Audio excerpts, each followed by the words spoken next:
पहलगाम हल्ल्याच्या तपासात मोठा गौप्यस्फोट। गुलमर्गमध्ये चोख बंदोबस्त असल्याने पहलगाममध्ये हल्ला। 5 स्थानिकांनी दहशतवाद्यांना मदत केल्याची सूत्रांची माहिती। आजही महाराष्ट्र संघर्ष करतोय। सीमा भागातील मराठी माणूस अजूनही महाराष्ट्रात आला नाही। तो जेव्हा येईल तेव्हा महाराष्ट्र पूर्ण होईल। राष्ट्रवादीच्या गौरवशाली महाराष्ट्र महोत्सवात अजित पवारांचं विधान। परशुराम आर्थिक विकास महामंडळाचं वेळेआधी अजित पवारांकडून उद्घाटन। खासदार मेधा कुलकर्णींकडून अजित पवारांसमोर नाराजी। मेधा कुलकर्णींच्या तक्रारीनंतर पुन्हा एकदा उद्घाटन।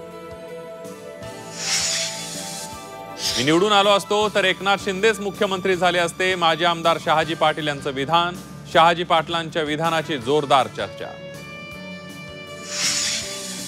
फडणवीसांकडून 100 दिवसांच्या कार्यक्रमाचा निकाल जाहीर। महिला आणि बाल विकास विभाग प्रथम, सार्वजनिक बांधकाम विभाग दुसरा, तर कृषी विभाग 3ऱ्या क्रमांकावर।